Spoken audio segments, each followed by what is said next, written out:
You're listening to a download from the outdoorstation.co.uk. Number 435.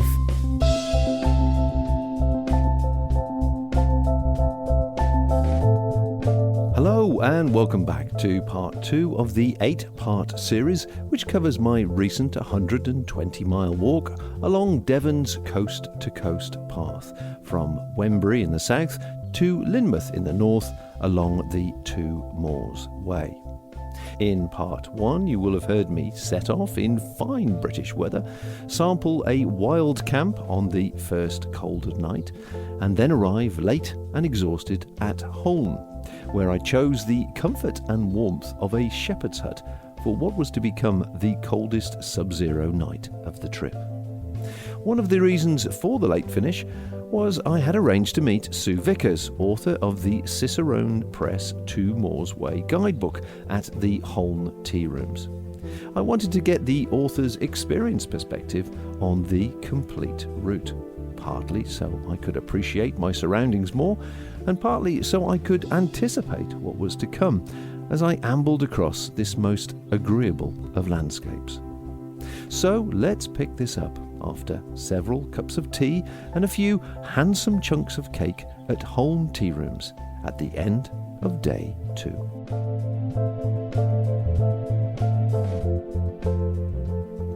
I finally made it down to Holne, and I have to say it has been a long day, and I'm fairly exhausted to say the least. Some of the final tracks and the final roads do require a lot of concentration because your mind starts to wander and you just want to get somewhere and sit down. And I made it to the community cafe. Unfortunately, the local pub is closed, but the lady in the cafe has been very welcoming and serviced me with copious amounts of tea, which has been very rewarding. And at the same time, by magic coincidence, I also happened to meet Sue Viccars. Who is Sue Viccars, I hear you ask? Well, she is the lady that wrote the guide for Cicerone Press, The Two Moors Way. And she joins me now to discuss some of the ongoing development of the Two Moors Way and some of the things that are going on around it, which will be definitely of interest to anyone considering taking this 120-mile walk. So, Sue, thank you for joining me. Hello, nice to meet you. The route was officially opened in 1976, I understand, and over the years it sort of waned into silence. But I understand now that you're behind the guide and numerous other activities to actually relaunch the route and bring it back into people's awareness. There is, and it's all very exciting for me, and it's all worked out rather nicely. Cicerone originally published a book on the route in 1994. In 2005, the Two Moors Way was linked to part of the Owen Plym Trail, which means that it goes all the way down to Wembury on the South Devon coast. So now it's a cross-Devon route, just clips into Somerset on Exmoor. So running from Wembury to all the way north to Lynmouth. So it's just about 117 miles. So I wrote a new book for Cicerone, which came out in 2015. At the same time as that was happening, there was lots of lovely coincidences all coming together. Dartmoor National Park, Exmoor National Park and Devon County Council were looking at the route and thinking, it's coming up to its 40th anniversary, it's all gone a bit quiet, we ought to try and reboot it. So they got in touch. Well, I work a lot with Dartmoor National Park anyway, so had a meeting with them. And through that, I met another person who had been a member of the Two Moors Way Association, which had also fizzled out. So we have reformed the Two Moors Way Association. And along with Dartmoor, Exmoor and Devon County Council, we have relaunched the route. And there's a new website, and there are new leaflets, and there's going to be a new passport and stamping system. And there's just masses going on. Well, that's great to hear, because I called into Ivy Bridge today and I was presented with a BBC passport on a bit of photocopied bit of paper, which obviously she was very embarrassed about and said, I don't think this is running anymore. And I said, well, can I sign the book then? I've heard about the book. And she said, oh, I don't think that's happening anymore either. But she also quite rightly said, I understand there are big things happening, so we're looking forward to it being relaunched. So obviously the word is getting out, which is good to hear. Now, how would you describe the route for for somebody who'd be interested in doing a coast-to-coast across Devon? What would your synopsis be? What would your description of the route be to tempt somebody down here?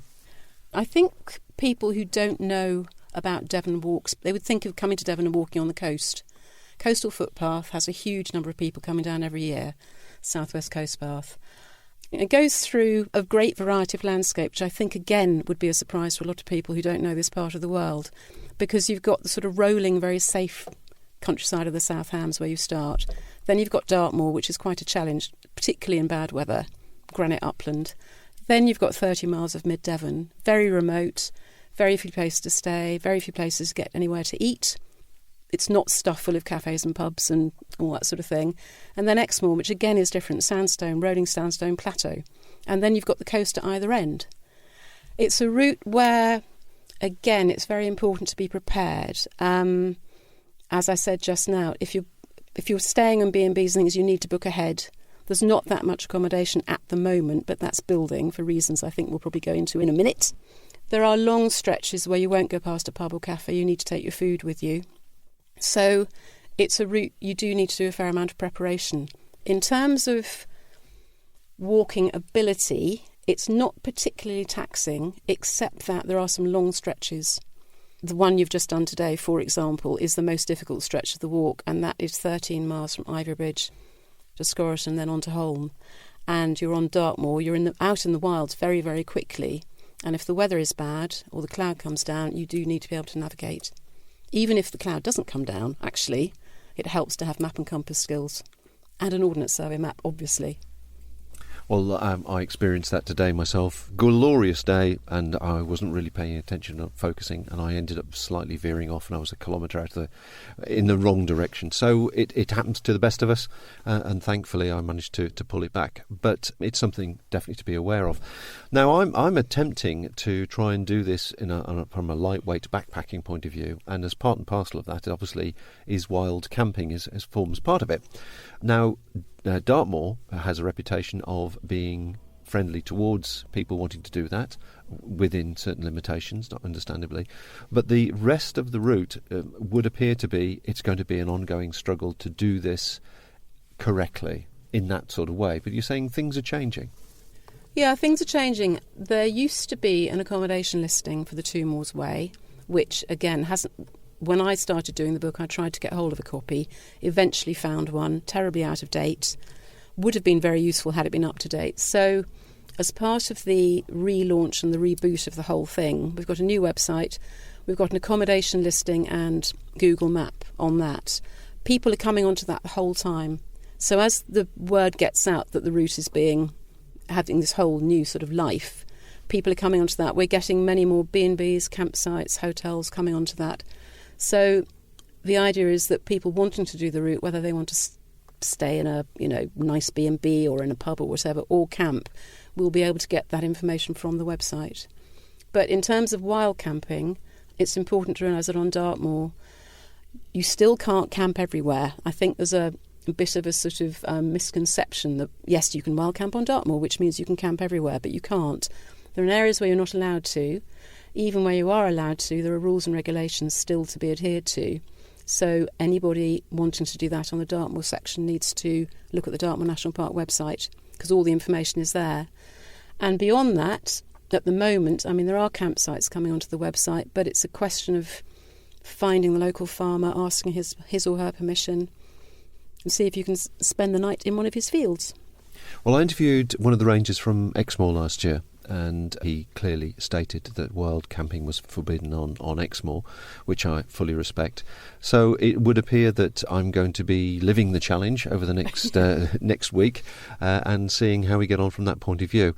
But it's good to hear that the accommodation is growing and the interest is growing. There certainly seems to be a respect for the rural community and the green pound, as I like to call it, that there is great value there. And also, it does take you through a part of Devon that really... I've certainly not experienced some of these back roads and high banks and curious places and very interesting names that I've come across in the last 24 hours. I think that's particularly the case once you get into mid-Devon. The South Hams section, which is the first, if you're going south to north, that's the first chunk of Devon you cross on the way to Dartmoor. The route is very well signed, I say it's impossible to get lost. I probably shouldn't say that, but it's very clear really where you have to go. Then you've got Dartmoor, which is much bleaker. But once you get into mid-Devon, I like to think of that as real Devon because it's so far off the tourist track.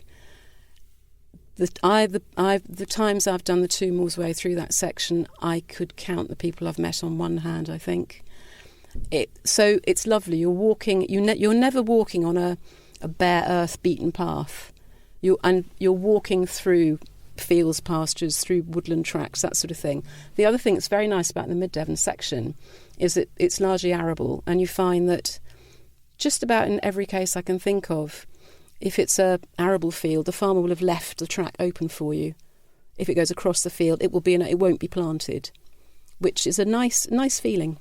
Well, it's certainly a welcome feeling. Yeah, there's many a time where I've had to battle my way across a field which has been ploughed to nth degree. And taking that stage further, of course, is I have to ask the question. I know you've written the book, and obviously you write copious notes in each section. But have you actually walked it as a complete walk yourself? Well, when I did the book, I did it in lots of different sections. I live on Dartmoor anyway, so it was relatively easy to do it in day bits and pieces. I've done quite a lot of it twice, going south to north. The reason the book is described from south to north is because the publisher wanted it that way. It was the same as the first book they did. And there is this sort of idea that it's easier to walk from south to north across Devon or across the southwest peninsula to have the prevailing southwesterly winds behind you. I don't necessarily agree with that. I did the section you've just done in a very strong northeasterly in October, and it was really hard. It was really, really tough. I am at the moment in the middle of walking it from north to south, just for fun, which is great. I've got as far as Widdicombe, and I think, on balance, it's nicer going from north to south because, and I've always thought this, the distant views of Dartmoor, being a tough granite upland, they are much more impressive than the distant views of Exmoor. Exmoor is beautiful. It's one of my favourite places, but it's a softer landscape. So when I was walking from south to north, I was forever turning round, and in the book saying, don't forget to turn around and look at the views. This is your last sight of Dartmoor. When you sign up for the Outdoor Station newsletter, you have the option to give us feedback on our shows. You also have the opportunity to suggest people of interest you would like to hear more about. You can also suggest UK campsites which you feel may be unique, and cottage manufacturers who would appreciate a little exposure to a wider audience. The Outdoor Station. Sharing the passion, appreciation and understanding for the outdoors world. It's interesting. It's very different in each direction. So I need to finish my north to south trip and then turn around again, I think. And what accommodation are you using then as you do this? I've been staying in B&Bs. And there's obviously been enough B&Bs to do this with. There are, but as I said earlier, you have to plan. On my north to south trip, I think we did about 14 miles the first day. We did 18 the second. I couldn't find accommodation.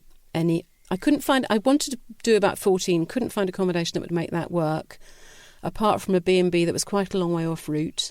I didn't know if that B&B would come and pick us up off the route and to drop us off. I didn't know if they'd feed us. Everything like this. So we ended up doing 18 and it rained all day. So that was quite a tough day. But we stayed at the Mitre in Witheridge, which was great. One of the big things about the new website, going back to the accommodation listing, we're holding business engagement workshops at the moment in an attempt to draw in businesses either on the route or within, 5 or 6 miles of the route, B&Bs, eating places, and trying to encourage them to come on board with us and either have a basic listing on the website or take out an enhanced ad in which they have the facility to say, yes, we will come and pick up walkers from the route, or we'll drop them off the next day. We will take you to a pub for supper and pick you up again, obviously.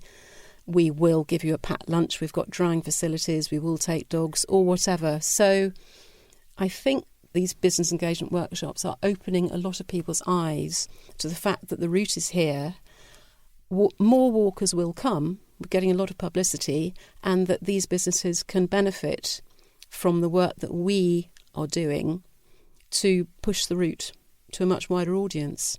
I certainly found with my circle of contacts that people that are associated with long-distance routes, they are quite a consistent business model for services, whether it be shops, cafes, or accommodation, or campsites and farms and that sort of thing. And it all adds to the flavour and the mix, really, for people to achieve the goal and make it fairly painless, really.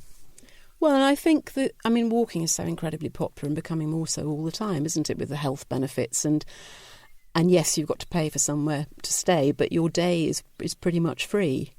With this particular route, the sort of re-promotion of it has been partly based on what Exmoor National Park has done with the Coleridge Way, which is a 50-plus mile route from Netherstowey to Lynmouth. That was originally about 35 miles, was then extended to Lynmouth a couple of years ago. There's been a new website, leaflets, a video on the website. Our website is very much modelled on that, and business engagement workshops as well. And the Coleridge Way, I haven't got the statistics, but I know that the numbers of walkers has increased enormously because of this promotion. So basically what we're saying is by the time this podcast is released, and certainly over the next, possibly 12 months, here we are beginning of 2017, there is going to be considerably more information, more accommodation available with that information, and better signage, a general more awareness, and people are going to feel welcome. But you were saying already that the farmers are making sure that the paths are clear as opposed to ploughed over, which is a good part of it. Now, what about some of the other practicalities that are involved, such as, mobile phone signals? Everybody survives on the mobile phones, and I must admit I passed a couple of phone boxes today just in this area, which is just a box and nothing else. So, which is strange really, because mobile phone signal around here is appalling. What is it? How have you found the reception generally from north to south or south to north? It's rubbish, really, most of the way, to be honest. Where I live, on the edge of Dartmoor, I haven't got any mobile signal at home. It's something, again, going back to what I was saying about that's part of your pre-planning, really, is to be aware that you will not be able to get a mobile signal everywhere, so you can't rely on it. You could look at that and say that's part of the charm of the actual journey. Well, you're disconnected and enjoying the route. I think it is, because I think it's great not to be switched on the whole time and not to be contactable. As long as you've told somebody where you are in case you don't turn up at the other end of the day. Yeah. And what about the signage? Because the signage I've experienced so far from Wembury has been absolutely first class, and so much so, as you rightly say, it gets you into a false sense of security that by the time you hit Dartmoor you go, I've got to use my map and compass again now, I'd forgotten about that. And it's certainly more sparse, which is fair enough. That's exactly, you need to have the right sort of experience to cover that sort of ground. But as I head further north, what am I going to experience with regards to signage? Mid-Devon, the signage is much better. On Dartmoor it's different really, because you are both National Parks policies to keep signage to a minimum. Exmoor tends to have signage where you go where the route crosses a road, and Dartmoor is similar. There are a few more signs appearing within the national parks. One of the changes that has come about through the reinvigoration are some much sort of longer distance signs. On Exmoor in particular are signs now that tell you how far you've got to go to get to Ivy Bridge, which I really like, because it does show you that you are, even if you're just doing a day walk, it shows you are on a long distance route and you could actually go all the way south if you wanted to. Mid-Devon, there are a lot of signs. They're all very different. There's a real hodgepodge of styles and designs. I walked through that section a couple of months ago. I had my book and I had my map and I had everything, and I tried to do it just from the signage, and it was pretty good. I think it's a tricky question to answer, isn't it? Because different people have different expectations about signage. And I think on the moors, it's as well to make it clear to people that, as I said before, if you're going out onto any moorland area, you need to have map and compass skills, and take a map and know what you're doing. There's a section on Exmoor where you feel like you're heading off into the middle of nowhere. You're actually crossing diagonally across a piece of down, but you can't, as you set off, you can't see the other side. You can't see the gate in the corner to get you off it. Every time I go across there, I go slightly haywire, and I know where I'm going. In mist, it's easier to go more wrong, obviously. So it's not a sort of cosy, well-signed, lovely Devon footpath route. You do need to know what you're doing. So there's a challenge involved with it, as well as the actual enjoyment of it. You mentioned obviously the sign saying to Ivy Bridge, but with the linking up with the Plim Trail, are they not going to incorporate Wembury and actually complete it and call the trail the whole distance? It seems odd to have that first 10 miles as a separate name. Dartmoor, Exmoor, Devon County Council were having a meeting about what to do about the route, and they found out I was doing the book, and I was called in, and my book was in page proof, so I had it all there with the title The Two Moors Way, Devon's Coast to Coast Walk. And I said to them, what do you want this book to be called? Should we change it? Should I go back to Cicerone and say, actually, we should do Devon Coast to Coast? And the feeling was very much that the national parks were the thing to hang the book onto. And it is true to say that most people still talk about the Two Moors Way with that bit tacked on down to the sea. And I think it was felt that it wasn't the time to change it, and that the two moors were the big selling point. So it's a little bit of a funny one. Certainly the signage at Wembury says Lynmouth, 117 miles. Yeah. But it does at either end, but there's nothing in the middle. I don't think there's a single sign in the middle that points you to Wembury, actually, interestingly. Something to think about, I think, for the future. It's late April as I do this, and certainly yesterday starting off from Wembury, as I've already described for people here, the other content, it's been a blanket of colour and smells. Certainly the oilseed rape, the wild garlic, the bluebells, now the gorse coming down here on this side of Dartmoor, coming down to Holne. Have I caught it right? Is this like the best time of year to do this? Or are the other seasons equally attractive? I think this is the best time of year. Either April, May or September, October, when you get the autumn colour. Because there's a lot of woodland on this route, particularly up on Exmoor. We've got all the beech hedge banks and beech woodlands and these fantastic wooded river valleys on Dartmoor and Exmoor. So the autumn colour is really something. But in spring, this time of year, you've got the wildflowers. You've got pony foals as well. You'll see Dartmoor pony foals this end and Exmoor pony foals the other end. Yeah. I would say, April, May, probably best. But then again, last night at home, the temperature was down to freezing. And you're backpacking. So yes, it's, you can always be caught out. And on Dartmoor, we can have some terrible days in the middle of summer when the cloud is right down and it's blowing a hoolie and it's tipping with rain, which would be unlucky. But mid to late spring, best time. And I was thinking, if somebody was doing it during the summer, obviously hydration is an important part of personal safety. The way that you've approached it from doing it with the bed and breakfast, obviously that has been providing the service. But the advice that you give in the book, which is obviously quite right, is actually there's a lot of agricultural runoff on a lot of the streams, so you'd be very unwise to take any of the running water that's coming down from the streams, particularly during summer when the water is going to be running slow. And you shouldn't do that on the moors either. There can always be a dead sheep fallen into the stream further up. So you're going to have to take purification tablets, etc. with you to be safe.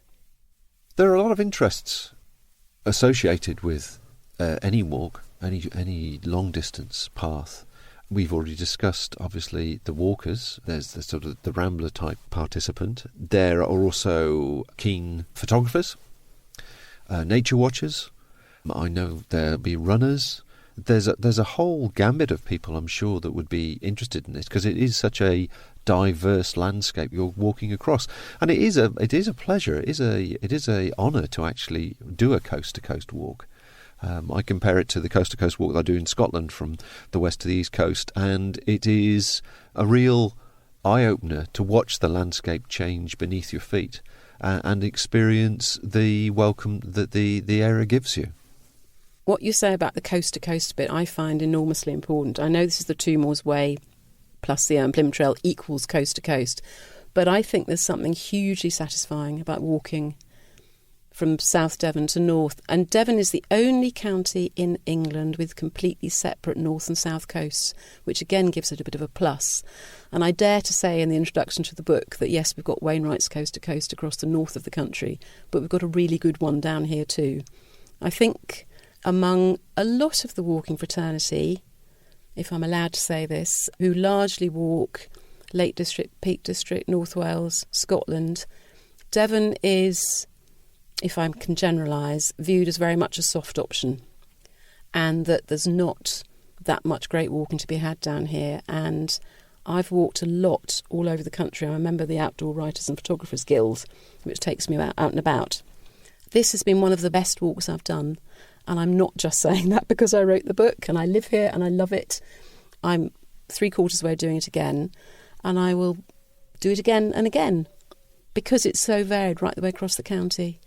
And I mean, one thing we haven't mentioned is the archaeology, actually, and because Dartmoor has got the greatest concentration of Bronze Age monuments, I think, in northwest Europe. And particularly on Hameldown, in the middle of the Dartmoor section, you will pass Bronze Age barrows, you'll pass Grimspound, which is the best preserved Bronze Age settlement on Dartmoor, Hurston Ridge Stone Row, one of the best preserved stone rows. You know, thousands of years of history, and you're just there walking past it. And you can just sort of immerse yourself in the sort of beautiful Devon countryside.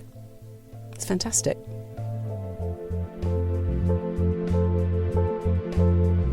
My thanks to Sue for taking the time to chat, and to Cicerone Press for arranging the interview. In part 3, you'll hear me start to take a little bit more notice of the guidebook as I make my way towards the second location of a wild camp on this trip. For more information, photos, links and a forthcoming video, please check out the outdoorstation.co.uk website. If you have time, feedback is always welcome, and of course, joining our newsletter helps us to know if we're hitting the right spot. So until next time, folks, enjoy the bank holiday weekend, and bye for now. Thank you for listening to this podcast. To hear or see more from our extensive free library, please visit theoutdoorstation.co.uk.